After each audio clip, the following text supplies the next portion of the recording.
हर एक pregnant woman तक ये वीडियो पहुंचनी चाहिए। अगर मदर स्ट्रेस में जाएगी तो ये रिफ्लेक्स इंटीग्रेट नहीं होता।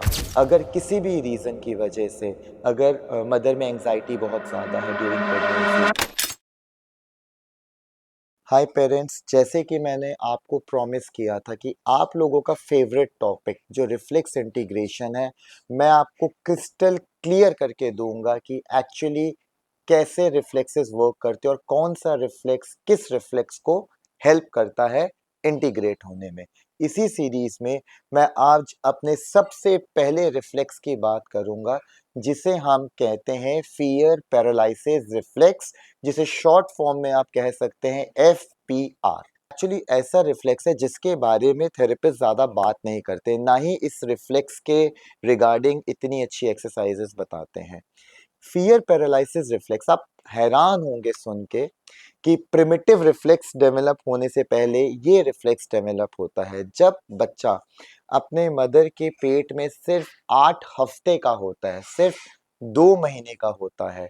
उस केस में ये FPR डेवलप होता है। ये FPR होता क्या है? देखिए, इसको बेसिकली डिफाइन करने का तरीका ये होता है कि कोई भी स्ट्रेस अगर मदर के ऊपर आएगा तो डेफिनेटली वो स्ट्रेस वोम में भी आएगा, उस बच्चे में भी आएगा।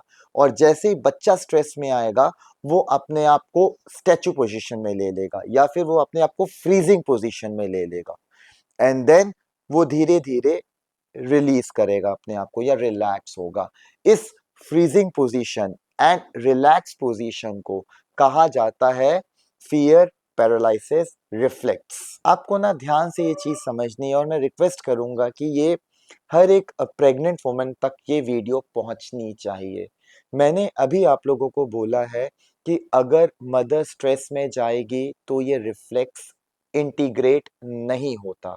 कहने का मतलब है कि अगर किसी भी रीज़न की वजह से अगर मदर में एंजाइटी बहुत ज़्यादा है ड्यूरिंग प्रेगनेंसी, या उसका बीपी हाई है, या कोई हार्मोनल प्रॉब्लम्स हैं, या फिर आजकल फैमिली डिस्प्यूट्स बहुत ज़्यादा हो रहे हैं, प्लीज़ आप अपने आप को स्ट्रेस में मत लाइए। बिकॉज़ अगर आप स्ट्रेस में आएँगे तो आपके बच्चे का FPR जो फ़ियर पैरालिसिस रिफ्लेक्स है, जो कि 8 वीक में स्टार्ट होता है, और इस रिफ्लेक्स को 12 वीक्स तक इंटीग्रेट हो जाना चाहिए।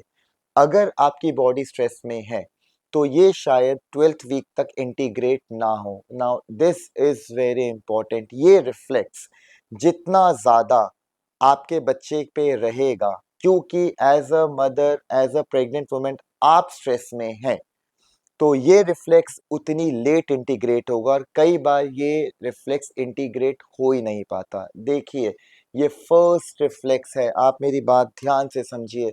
अगर फियर पैरालाइज इंटीग्रेट नहीं होगा, आपके आगे के जितने भी प्रिमिटिव रिफ्लेक्सेस हैं उनकी इंटीग्रेशन में प्रॉब्लम आएगी, और डेफिनेटली इसके रिजल्ट्स जैसे बच्चा पैदा होता है तो डिफरेंट इश्यूज के साथ उस पे आते हैं, तो जिसकी वजह से प्रॉब्लम आ सकती है। तो प्लीज़, फियर पैरालिसिस एक बेसिक रिफ्लेक्स है जो कि बहुत इम्पोर्टेंट है।